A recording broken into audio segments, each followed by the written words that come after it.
Tradičné stretnutie dôchodcov sa v tomto roku uskutočnilo v polovici decembra. Do pamiatkovej knihy sa podpísalo viac ako 230 dôchodcov.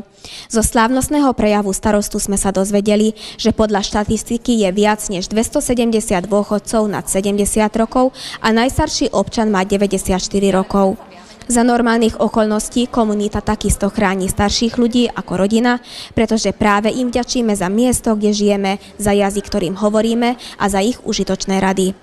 Ako roky plynú a ľudia starnú, mali by dostať naspäť tú starostlivosť, ktorú predtým oni poskytovali. Nemôžeme nechať starších samých so svojimi problémami a s ich riešením. Ale v živote, okrem úloh a povinností, sú aj krásne chvíle, akým je zrejme aj toto stretnutie. Starosta obce vo svojom slávnostnom príhovore aj zdôrazňoval, že dúfa, že v budúcnosti sa budú častejšie stretávať, keď si už vytvoria svoj vlastný klub podľa svojich predstav. Vy ste sa až sem docielili cez rôzne druhy životného puta. Je rôzne životné situácie, pekné aj trpké skúsenosti, radosti a sklamania spôsobili, že tú istú pravdu asi vy ste všetci rôznorodou popísali.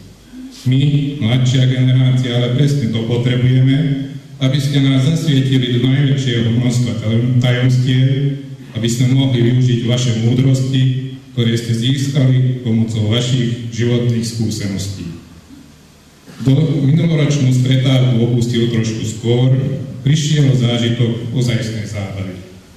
Ako som už spomenul vo svojom minuloročnom vystúpení, chýbajú tie tradičné stretávky nielen staršej generácie. Preto, aby sa to trošku zlepšilo, v blízkej budúcnosti pomocou niekoľkých z vás by sme chceli založiť dobrovoľný klub dôchodcov. Akú bude mať formu, čím sa vlastne bude zaoberať, všetko závisí od vás. Som presvedčený, že vodcovia dobre spolčia vaše nápady. Toto vám v budúcnosti umožní, aby ste sa mohli stretávať z rôznych dôvodov oveľa častejšie, aby ste nás, mladších, naučili na to, ako môžeme dôstojne a aktívne prežiť svoju starobu. Usporiadatelia stretnutia vítali dôchodcov pestrým programom, z ktorého samozrejme nemohli chýbať vnúčatá.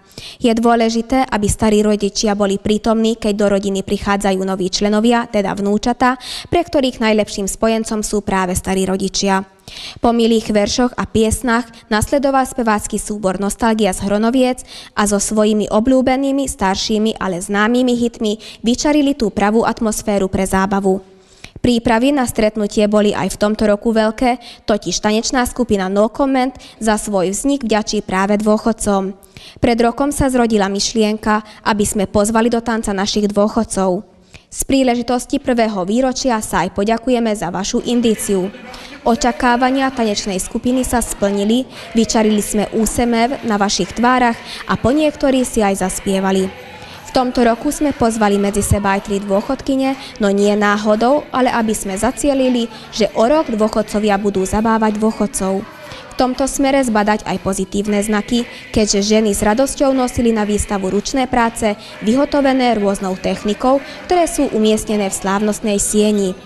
Výstavu sa oplatí pozrieť a rôzne techniky sa dajú aj osvojiť, napríklad na poobedňajších stretnutiach každý mesiac v poslednú stredu. Tieto stretnutia treba využiť a cítiť sa dobre v spoločnosti ostatných, ako sa cítili dobre aj samospráva a jej spolupracovníci, vediac, že sa dobre zabávate a tancujete.